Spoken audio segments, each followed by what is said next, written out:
एक समय की बात है। पहाड़ियों के बीच बसे एक रंगीन छोटे से गांव में लिली और लियो नाम के दो सबसे अच्छे दोस्त रहते थे।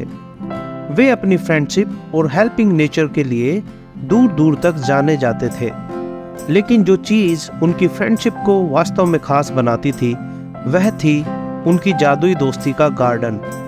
लिली और लियो नॉर्मल बच्चे नहीं थे। उन्होंने सबसे असाधारण पौधों से भरा एक सीक्रेट गार्डन खोजा था।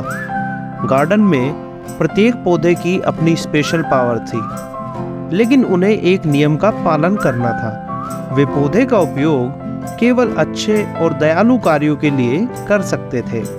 एक दिन लिली और लियो एक नए साहसिक कार्य पर निकल पड़े।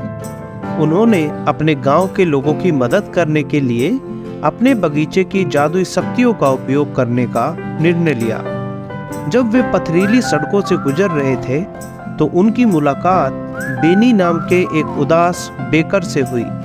उसका बिजनेस अच्छा नहीं चल रहा था और उसके पास स्वादिष्ट व्यंजन बनाने के लिए पर्याप्त सामग्री नहीं थी। लिली को एक आइडिया आया। उसने अपने गार्डन के एक पेड़ से एक चमचमाता पत्ता तोड़ लिया। जैसे ही उन्होंने बेनी को पत्ता दिया, वह उसकी जरूरत की सभी सामग्रियों से भरी एक टोकरी में बदल गया। अपनी आंखों में खुशी के आंसू के साथ बेनी ने सबसे स्वादिष्ट पेस्ट्री बनाई जो गांव ने इससे पहले कभी नहीं चखी थी।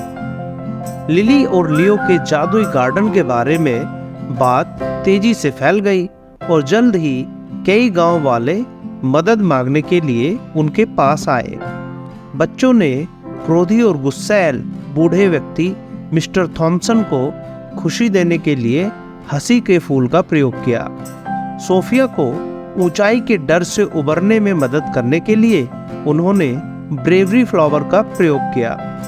लेकिन जैसे जैसे उनके गार्डन की प्रसिद्धि बढ़ती गई, वैसे वैसे चुनौतियां भी बढ़ती गई। एक दिन मैक्स नाम के एक शरारती लड़के को गार्डन का रहस्य पता चल गया। वह लिली और लियो की पावर्स से जलता था और उसने अपने स्वार्थ के लिए पौधों का इस्तेमाल करने का फैसला किया।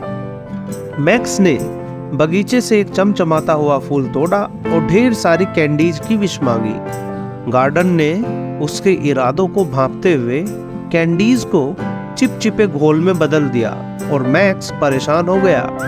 मैक्स को सीख मिली कि गार्डन का जादू केवल तभी काम करता है जब उसे दूसरों की भलाई के लिए अच्छी भावना से निर्देशित किया जाता है। लिली और लियो जानते थे कि उन्हें मैक्स से बात करनी है।